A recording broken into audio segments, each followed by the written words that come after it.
Hello, family. Welcome to Relationship Wednesday. Today on the podcast, we are blessed to have with us Chalimar Ramey.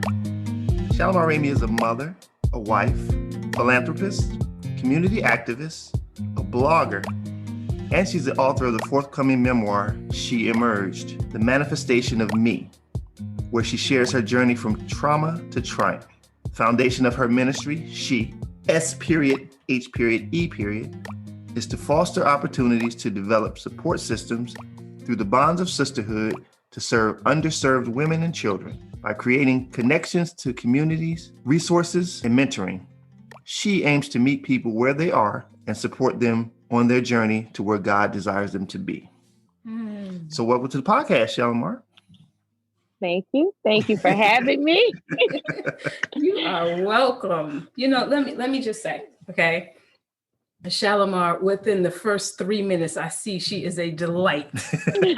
Yes. Thank you. She already hooked us up with some deals, and we're going to step to Amazon and Etsy right after we finish this podcast, get a couple things. Yes. But just you know, the light, the obvious light that comes off of you through this video is so transparently obvious. And I appreciate it. And I love that. I love that it's apparent you came with an open heart. And from what I read on Instagram, you have chosen in February to be more transparent and share your stories. So I'm so glad we got you now. If you decided to say, yes, Lord, I'm a talk about it. Yes. So we are excited to have you on and excited to see what you're going to share and how much you're going to share with us. Absolutely. Absolutely. It depends. We'll see. So I mentioned a couple of things in your bio, but tell us about what you're doing and what's going on with you right now. Well, I am so bad at this. Okay, so so She is an acronym. I'll start there. For Saved, Healed, and Enough. And that is my ministry. That is something that has been with me for quite some time. And birthing that out was definitely a process because I had to deal with me first. I am the original she. Ooh. Okay. And so it is definitely a genuine, authentic reflection of me and my journey, my trials, my traumas, and my triumphs. I had to go through a process of getting to the root of me and learning who I was, and not just who I was for the world, but who I was as a mother, as a wife, as a person, as a nurse, for the community, and most importantly, for God. Yeah. And so that is how, because I didn't know when God kept giving me this thing. I'm like, what do you mean? Like, I don't want to do that. No, I'm rebellious. I'm like, no. And I'm a runner. No, I'm not going to do that. I don't think I want to do that. Like, I just don't think, if we talk about this, I negotiate all the time. I'm sure that's going to be something we discuss when I get up there. Like, I don't know, ma'am. Did a lot of negotiating. But I took, so 2 years ago, I finally just took the leap of faith. I have an awesome sister group, and they're like, you can't keep running from this. And I was already doing a lot of what God was calling me to do, but that rebellion in me was like, I want to do it on my own terms. But that just wasn't going to be the case.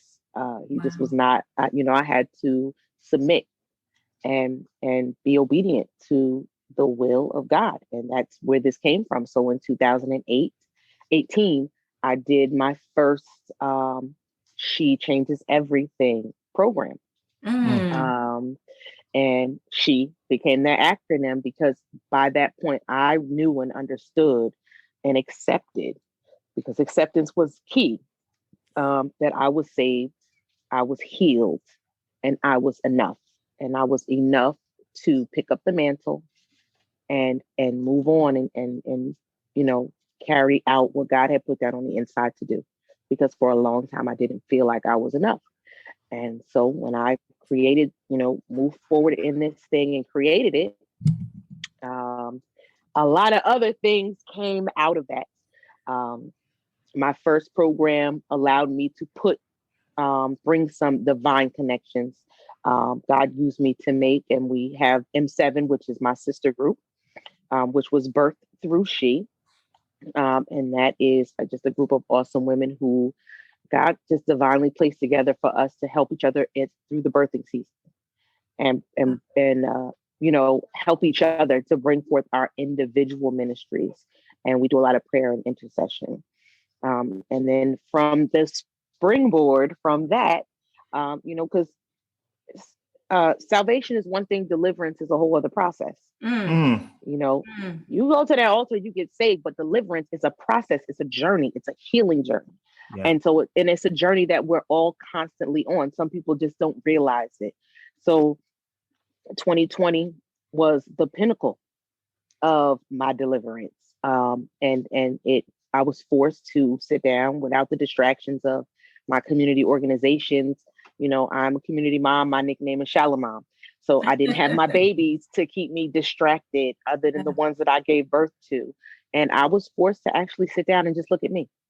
And further develop and get down to the root of some things that I had carried along with me. So I was functional in my trauma, and I needed to deal with that. And so from that, I went through that process all of 2020, and it was very hard.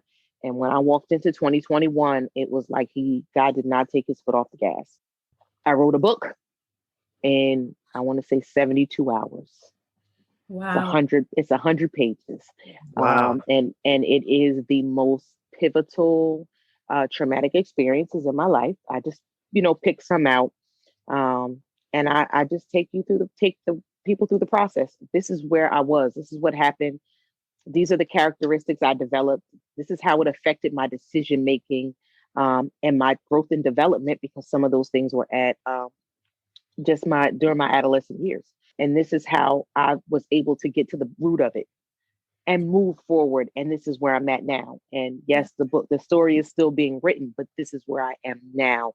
She has finally emerged. And this is the manifestation of that. And then in preparation for the book, I started the video blog and podcast, and I'm literally just sharing where I am day to day on my journey. I love that. Awesome. I love that. So many of us are functioning in our pain. You Absolutely. Said something with that one, and and I understand it, because I was functioning in the dark, thinking that I was seeing. And then Absolutely. When I finally stepped into the light, I was like, whoa, oh, this is like that. I thought that was like, that was sheer darkness. And I've been saying to people as of late, I was not existing. I was deteriorating. Yes. Mm-hmm. Slowly but surely deteriorating. But the enemy would have us to believe we're existing, because he wants us to stay in that.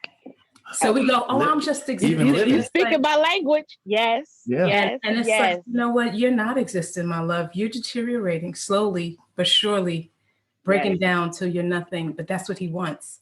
On the inside. Right? Yeah. He may even have you thinking you're living.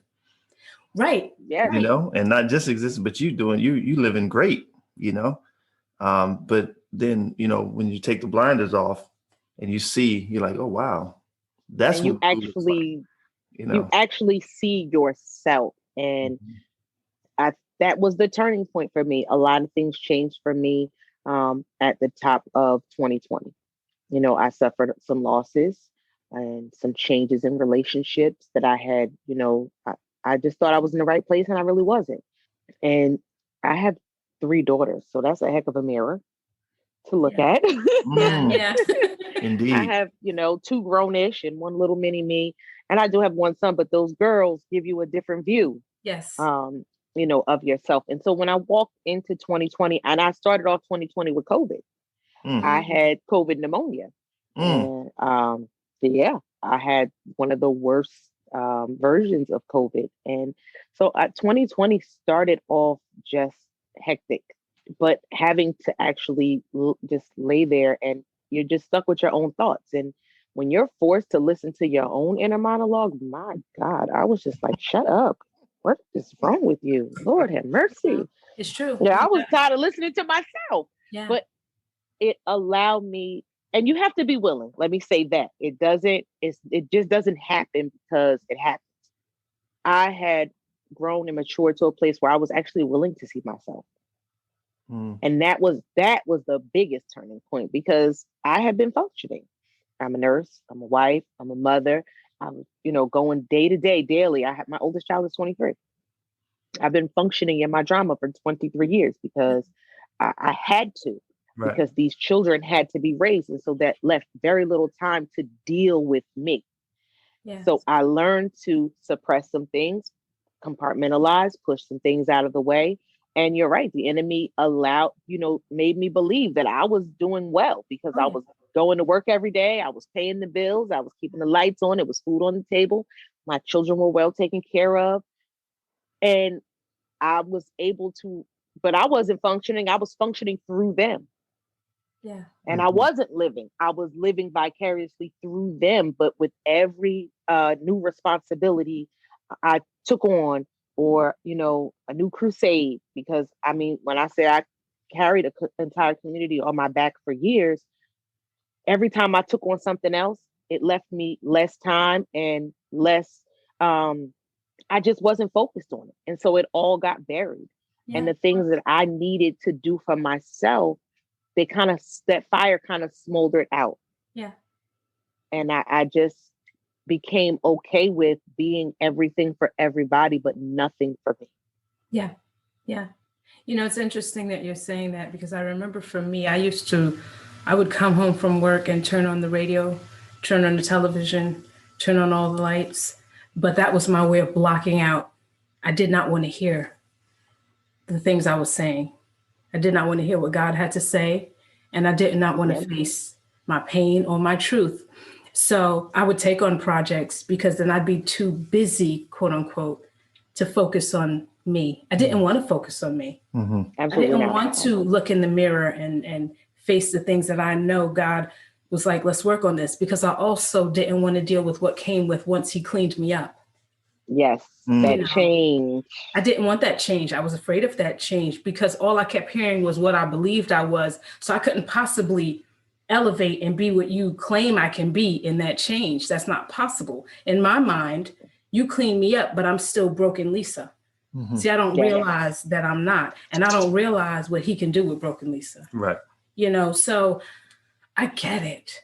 And you believe the enemy because the enemy tells you that it's impossible, that you can't. And one of the other things I learned was it's easier to function in what people believe you are than to challenge them and tell them who you are. And that was me. I was okay with allowing people to have their own version of me. And eventually I started to function in that because it was easier than having to challenge them and say, well, no, this is who I really am. Right. And I got comfortable in that. And so I allowed people to be okay with a certain version of me that I absolutely knew was not to be true. But because, again, I was functional in my trauma. And like you said, I wasn't willing to see me. I didn't want to. I was afraid of the change. I didn't want the change. And so, you know what? I'll just adapt to this because it's a safe space. It's my comfort. It's comfortable for me. And I don't want to be uncomfortable. So I'm going to stay here. and that's and that's what I did. Like, I'm going to stay here. But it's out of the mouths of babes. I have this one child.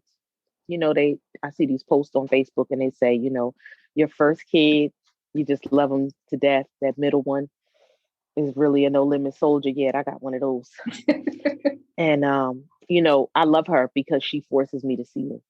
Yeah. She does not take her foot off my neck. Okay. That is the worst mirror. But her and her sister were talking about, and this was a few years prior, when they were graduating from high school. And she gave me the speech because that's Big Mama. And she was like, we are afraid to leave you because what are you going to do? You built your whole life around us. You don't do anything that doesn't involve us. And we don't want to leave you because what are you going to do? Yeah.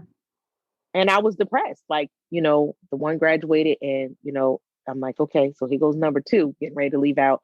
And my husband was like, I'm nervous because I don't know if I'm enough. I don't know if you can breathe without your children. You are consumed with them. And I was.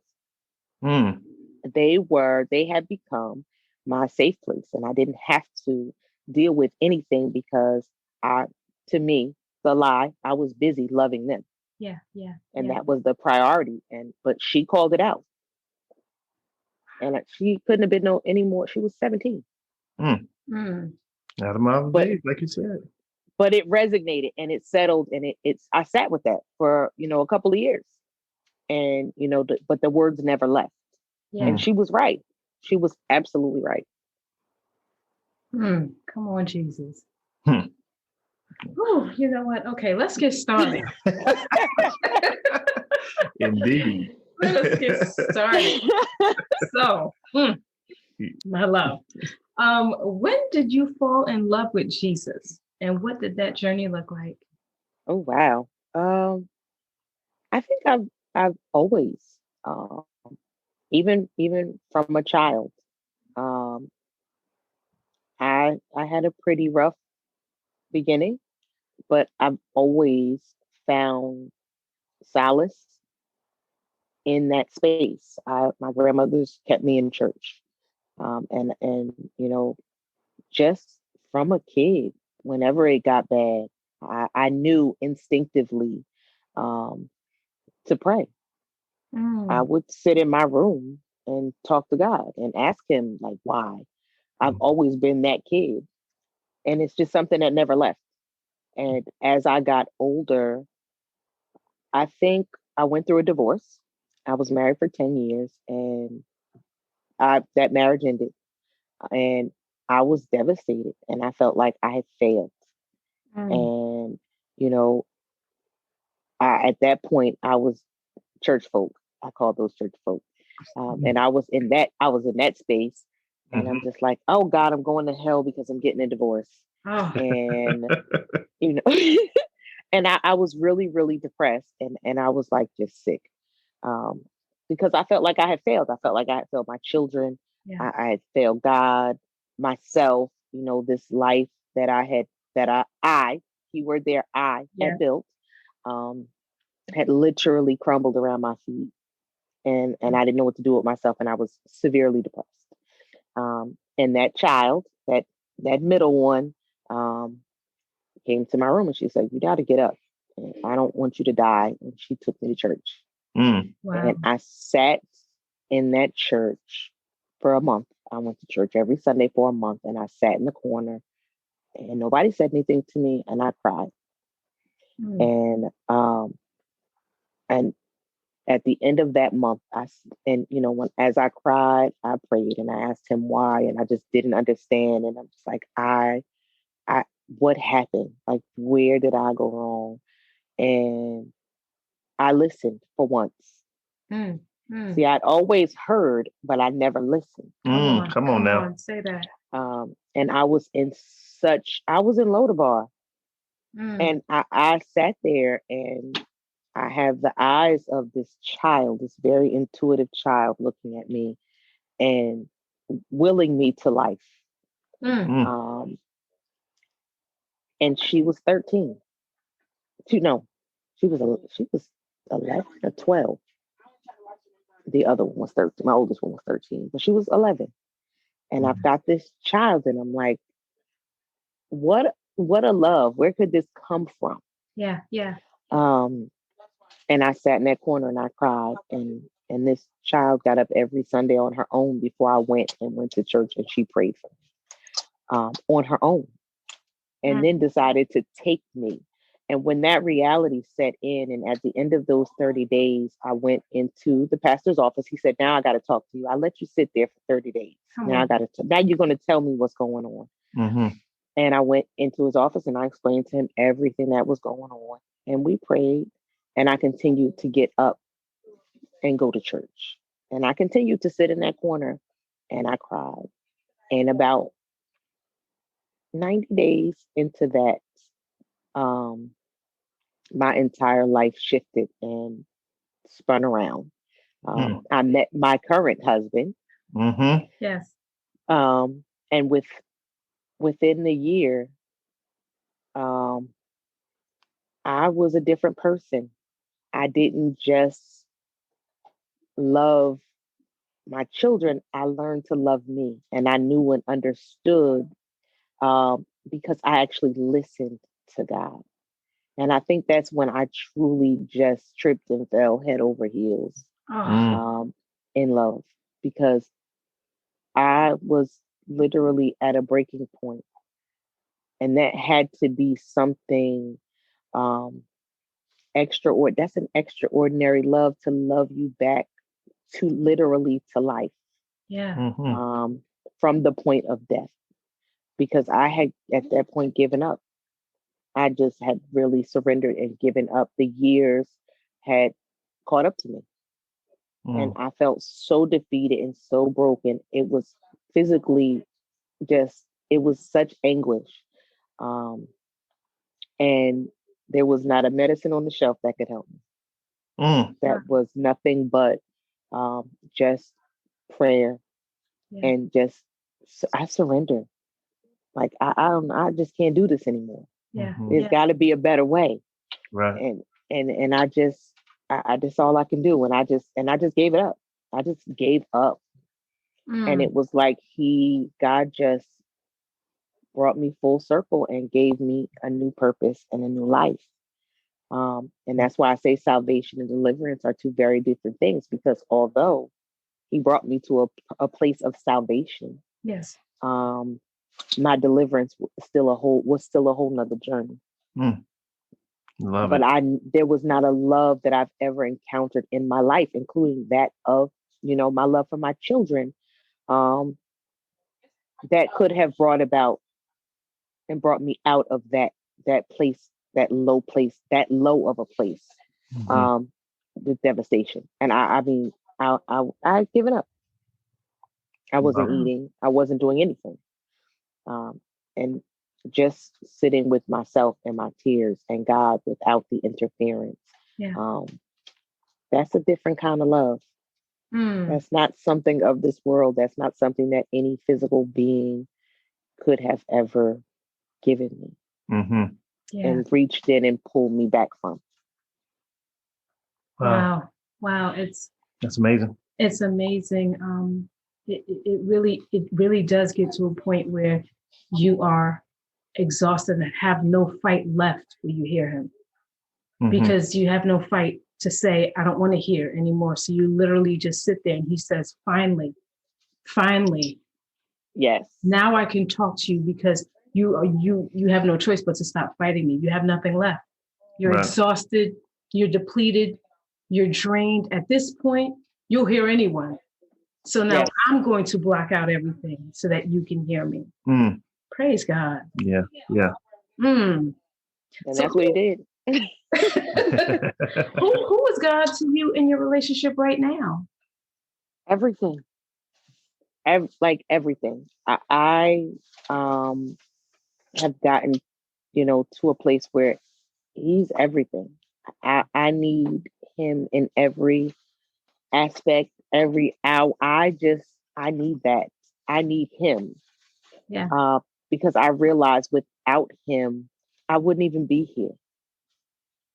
And so the very air that I breathe, when I wake up, the first thing I'm in that place. When I wake up in the morning, I'm like, if I say nothing else, I say thank you. Yeah. I get up 2-3 o'clock in the morning and I will just lay there and just say thank you. Because it could have been another way. Yeah. And I realized that things changed for me when I made him the center. Yes. And I made him the everything. And it's the best relationship I've ever had, because I can be honest with him. about everything. Yeah. And and without fear of judgment, maybe correction, but not judgment. Yes. Right. And I, what can I do? He knows. So it's easier for me to just be honest with him. And that's a great feeling to just know that I don't owe you anything, but I owe him everything. Come on, say that. I don't have to explain myself to you because I've already explained myself to him. There you go. And once I got to that place, I was better for it. And so he remains the center. He remains the center. And that takes conditioning. And I still have my moments, but I'm never that far off. I love it. So what stage are you in right now in your relationship with God? What would you call this stage?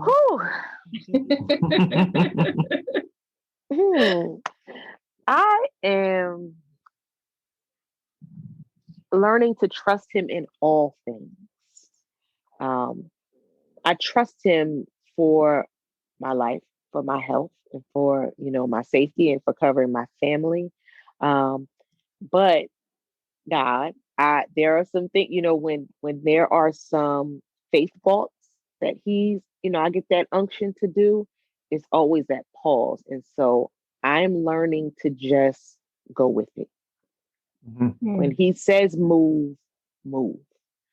And don't hesitate. Yeah. Don't hesitate. So you in the following orders stage, if you will. Yeah, because I'm super rebellious. I don't know. Yeah. Follow orders, ask no questions. Yes, because I'm the question, like, but why? Like, but I mean, can we do something else? Because I'm not. You think I'm kidding? I'm the negotiator, but like, can we just do this another way? Like, I know you want me to tell people my story, but why? Can we just? I can just read some scriptures, and I'm good with that. He's like, no, you must say what I said, and so that's kind of where we're at. I'm like, oh, you're stretching me. I like my box, So he's stretching me, and probably in a bit of a crushing season. I'm being crushed a little bit, and this is a lot. This is stretching. This is crushing. This is pruning. And I guess preparing me for the next level. Preparing you to be that diamond. Yeah. Oh, I just, can I get a break? Like, no. The coal has to go through that process before it becomes a diamond. So. Yes. So I think this season is kind of multifaceted because he's preparing me for the next level. So I'm definitely being stretched because I'm out of my comfort zone. I'm an introverted extrovert, kind of like I can talk to you about anything except for me. And so I'm getting better with that.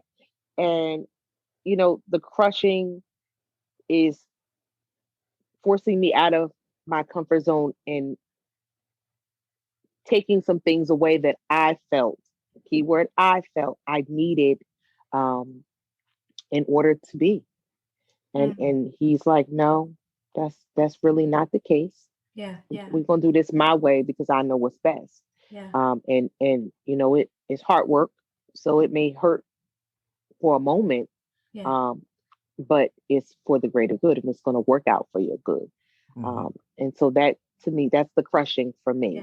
Yeah. And then the pruning, pulling away those bad habits. Those, you can't be everything for everybody. You have to.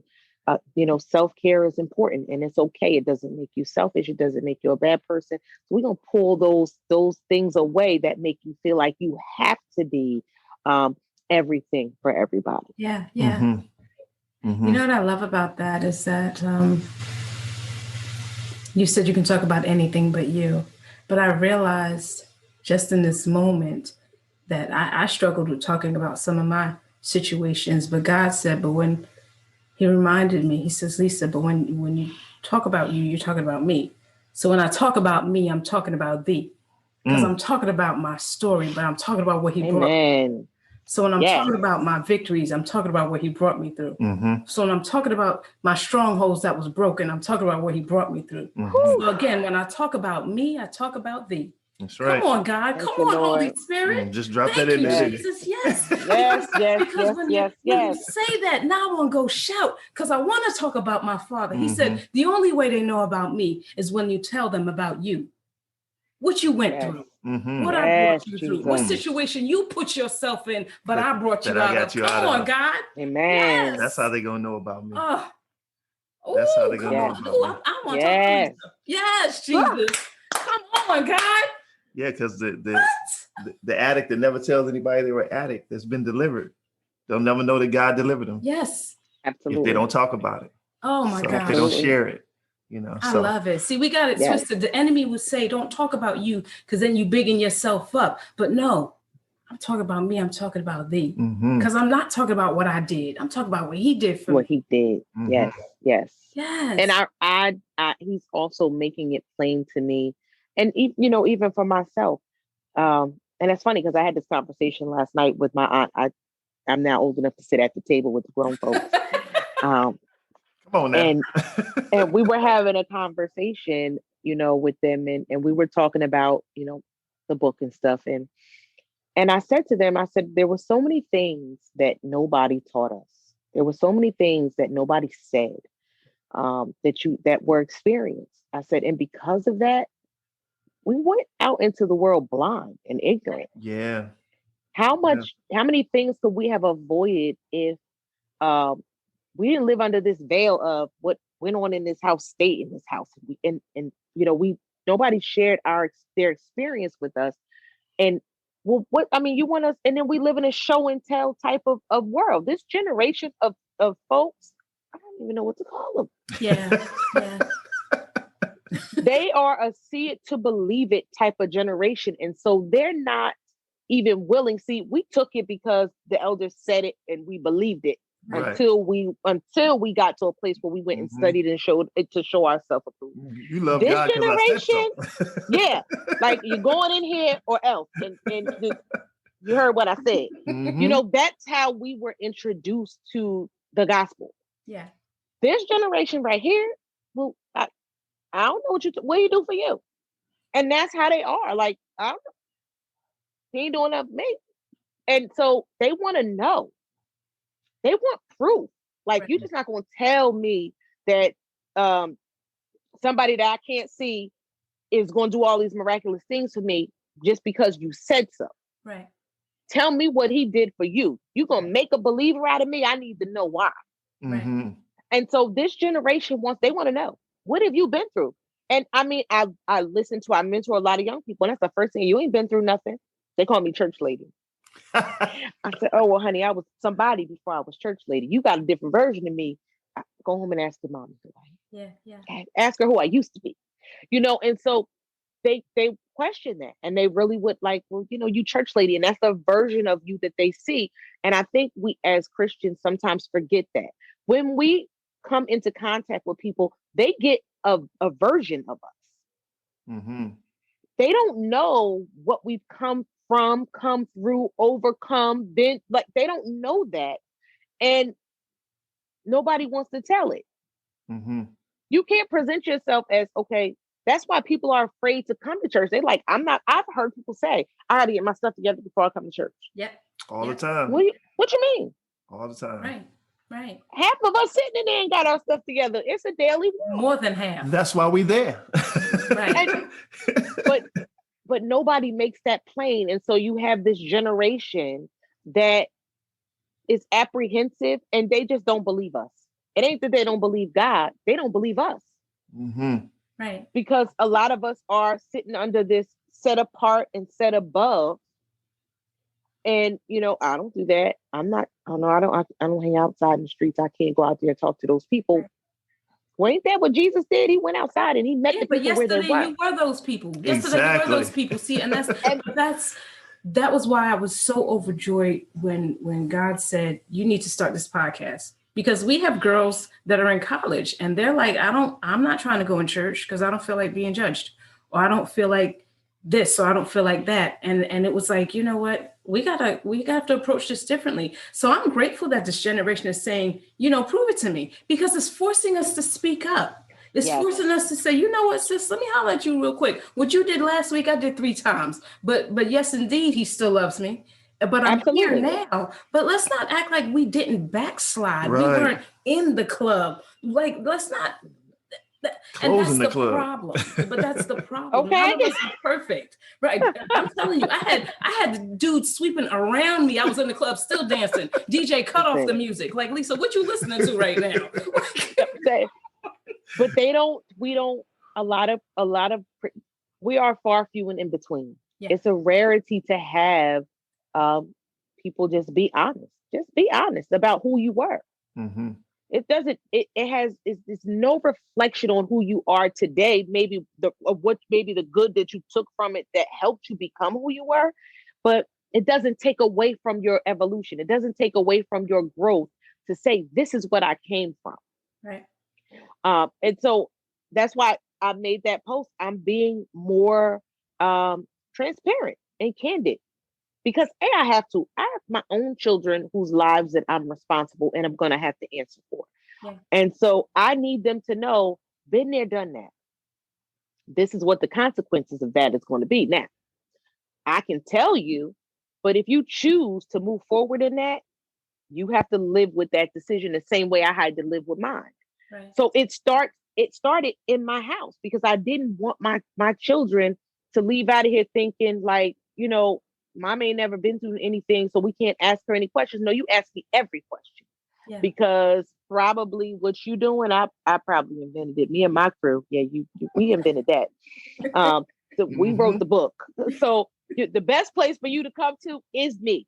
Yeah. And it ended up just trickling down. And so then their friends would come and ask me questions that, and I'm like, oh boy. Yeah. Now I can't tell you everything, but I'm tell you something. But they just needed that to know that they weren't alone. It wasn't anything. There's nothing new under the sun. Yeah, we went to the bars. We drank. I'm sure, listen, I'm gonna keep it all the way 100. My deliverance is definitely still loading. I repent daily. Because, if you cut me off at the intersection and flip me the bird, I might cuss a little bit, just a little bit. That's real. I'm going to be repenting right after that. But I am still a human. Yeah. I'm still a human being. And so I don't want you to be shocked. Right. If I curse or, you see me somewhere, then I like trap music a little bit. Yeah. I like Meg. Yeah. I still listen to, that throwback. Catch me with some art, some Backstreet on in my house. Earth, Wind, and Fire. Listen. We didn't twerk. We did the Tootsie Roll.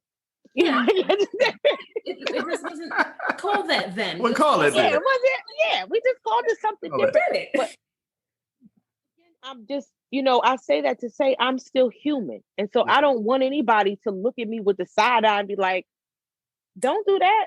Because listen, I warned you, I am a human being. I am prone to humanness.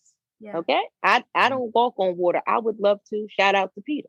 But I'm a different version of Peter. That's just not where I am. Yeah. So I want you to know that, do I love the Lord? Absolutely. Is he the center of my life and the head of my household? Absolutely. Yeah. Okay. Lover of my soul. Yes. But I am still human. Yeah. Yeah.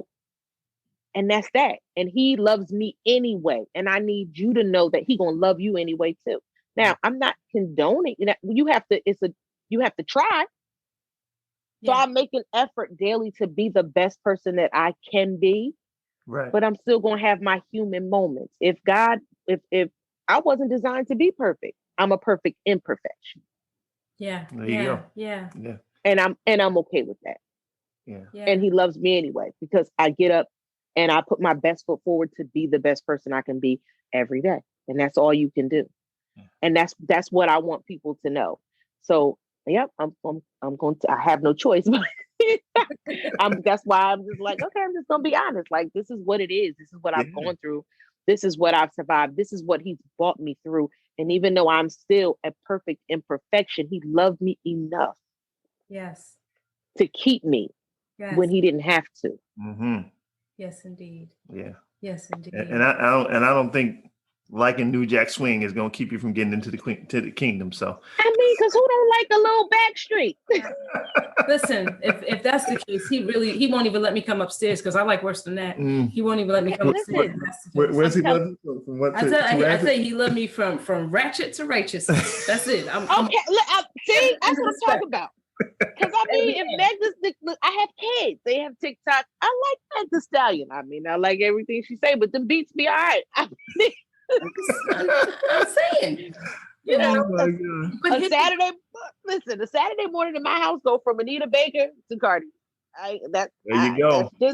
And here's the wonderful thing: there's no moment where he's sitting up there and goes, oh, I can't. He knows it all. He knows it all. He knew it anyway. So, I mean, really. So why hide? Why act like you? He knows. I know you're gonna. I know you're gonna pump New Edition in the car on the way to work. I know that. Okay, I mean, like if it isn't love, that's my song. But I love that. Who you think gave them that talent to make music like Jesus. that? Thank you. But why it frustrates me that people act like he didn't. Yeah. He knew us all. Mm-hmm. He created this. Yeah. He knew. He wants us to choose him. It's a choice. He gave us options. You got to choose him. Mm-hmm. And your occupation and vocation is there. Now, how you use it is up to you. Mm-hmm. Either going to use it for his glory or you're not. Absolutely. He knew us. He's aware. I talk to him all the time. Like, why am I like this? He just couldn't.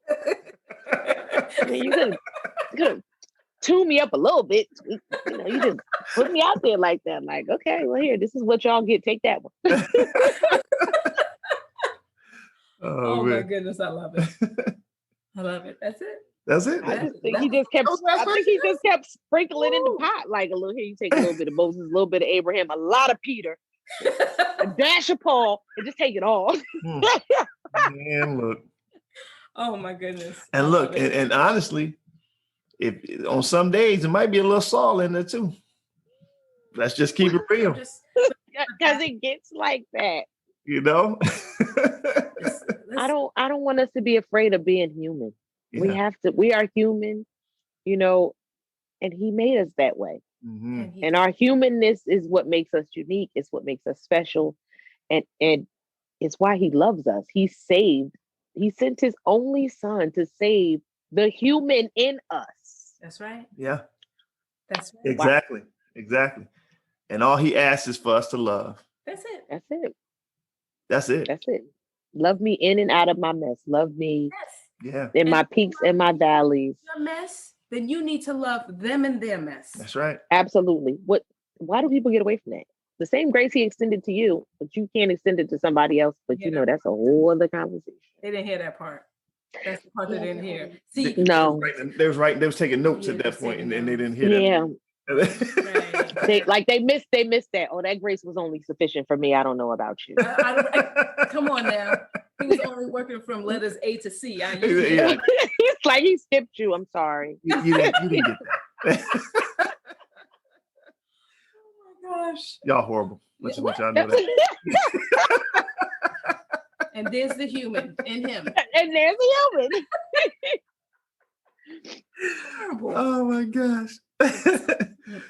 That's awesome. That's awesome. So what we like to do, Chalimar, is at the end of the podcast, we like to give our guests an opportunity to drop some knowledge, some nuggets on our family. So if there's something you want to leave, inspiring, something, just you want to drop into their spirits. Me inspire the people? I don't know. Yes, you. Stretching. Come on now. I don't know.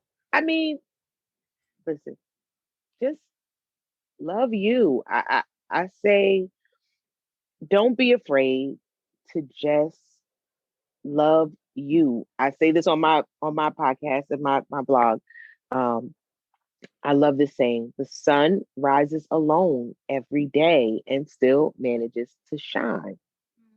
The moon rises alone every night and still manages to light someone's way.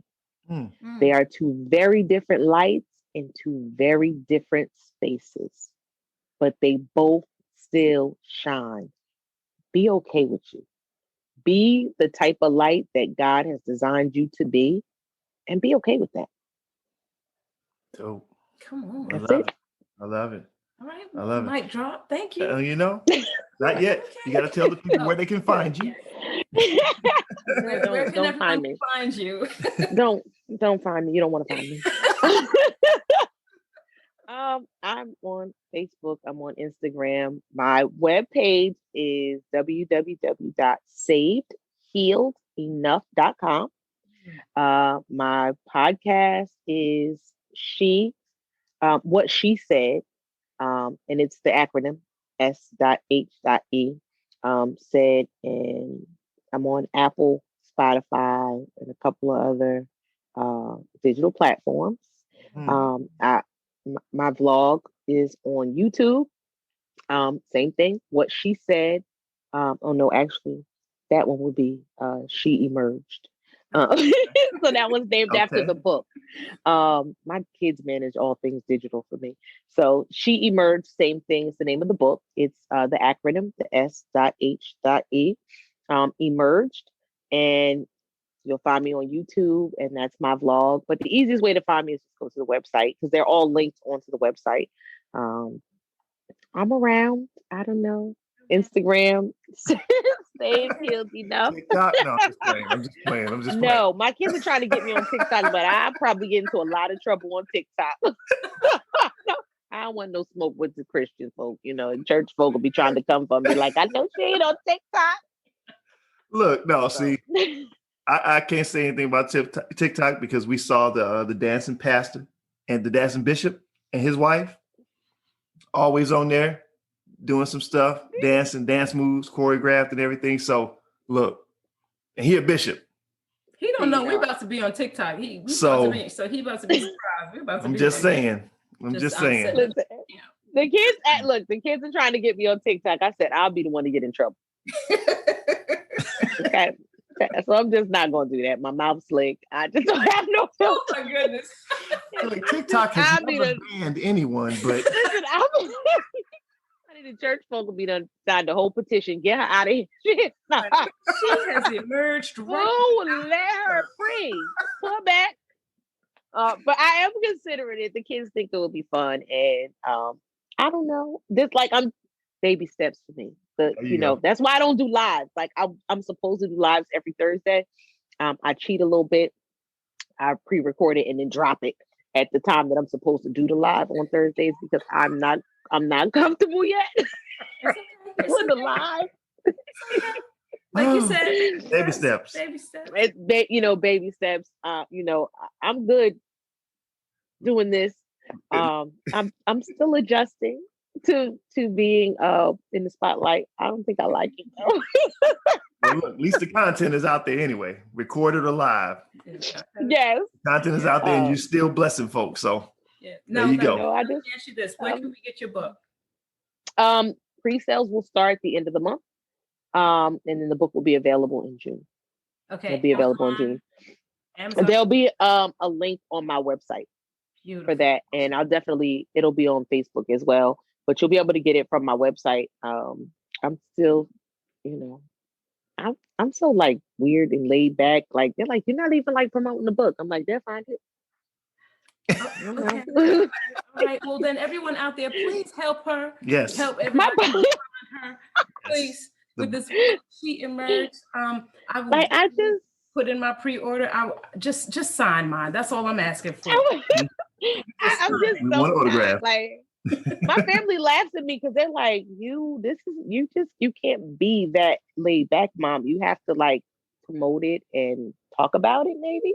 Gotta grind. I'm like, is that what I'm supposed to do? Like, I don't know. I guess, but my publisher's gonna kill me after this. We're gonna work on it. Yeah, so the book people is definitely. Yeah.